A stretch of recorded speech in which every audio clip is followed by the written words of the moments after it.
UCLA All Brains presenting, collaborating on group projects. In most classes, group work will be required and unavoidable.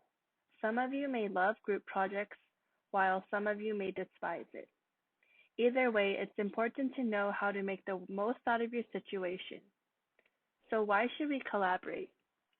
Students engaged in group work or cooperative learning has shown an increase in their individual achievement compared to students working alone. Engaging in group dialogue allows an individual to construct new knowledge while solidifying existing knowledge and refining and assessing what they know and what they do not know. Student group work enhances communication and other professional development skills as well. Employers value communication skills and teamwork, and group work allows students to enhance those skills by working within diverse groups. Collaborating with others allows us to tackle more complex problems that we may not be able to solve ourselves. We can also learn from others as they share their diverse perspectives with us. We can receive social support and receive encouragement from others, which can enhance the group assignment. This can also lead to developing new approaches to resolving differences. Lastly, this can lead to new friendships. Now we're going to discuss how to effectively collaborate on group projects by breaking it down into 5 steps.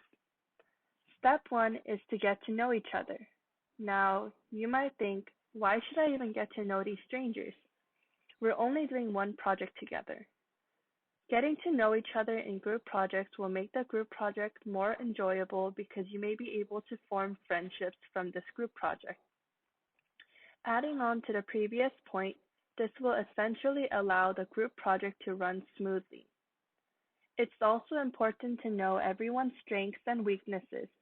Spending time to explore each other's communication styles will be helpful for the next following steps. This is also a good time to exchange contact information with one another.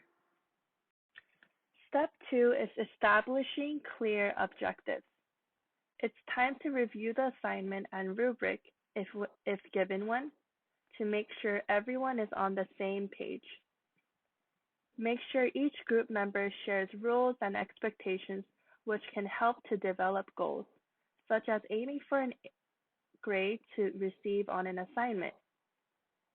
After goals have been established, you should create a timeline with your group members to keep everyone on track. This will allow group members to stay accountable of one another in order to meet the deadline without procrastinating. Since strengths and weaknesses were discussed in step 1, it's time to assign roles and tasks to everyone. On the right, you can observe how Snow White and her friends are helping one another clean by distributing different tasks. Step 3 is to set up meetings or arrange times to work together. During this time, everyone should share their schedules to arrange dates and times that work for everyone to work together. Since everyone should be present during the scheduled time, make sure to emphasize that group meetings are mandatory. Next, the question that should be tackled is whether you'll be meeting in person or having virtual meetings. Given our situation, you will most likely be having virtual meetings. You can use Zoom to accommodate for your group members. There is also a chatting feature in Zoom. Another great resource is using Google Docs or Google Slides, which allows group members to work online and edit at the same time. You'll be able to work independently while seeing the progress of your other group members.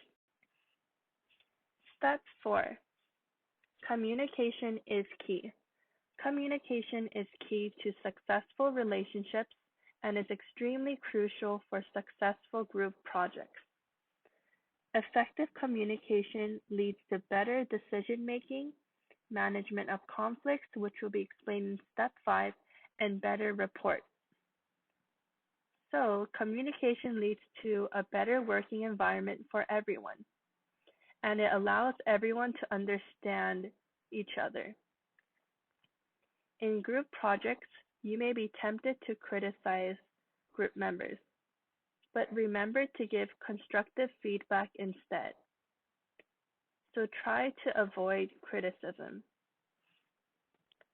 It's better to be the encouraging team player than to criticize group members the wrong way. Again, you're working with different people with different backgrounds.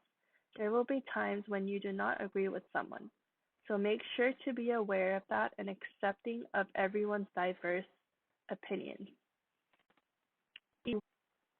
The last step is to manage group conflict effectively. Working with others may lead to some conflicts of interest, which can frustrate you and ultimately test your patience. When you're arguing with someone, you should have a mediator in the group. The mediator should get both perspectives and help reach a common solution. Arguing can be bad, but it can also lead to positive outcomes. Being able to resolve the conflict may lead to better ideas. However, you should take this as a grain of salt because many arguments can easily escalate and blow out of proportion. Listening to others could also alleviate many conflicts, so take the time to listen to everyone's ideas in the group. This may change your perspective.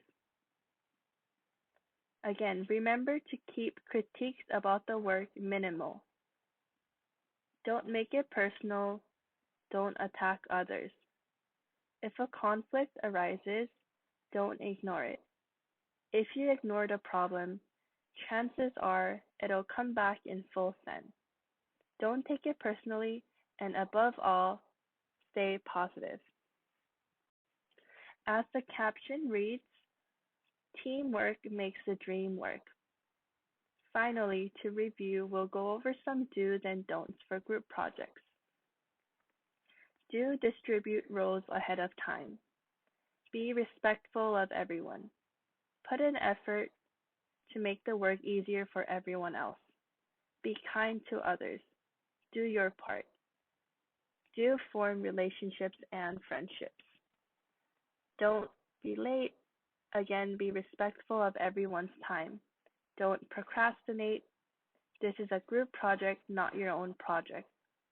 Don't make excuses. And lastly, don't dismiss others' ideas.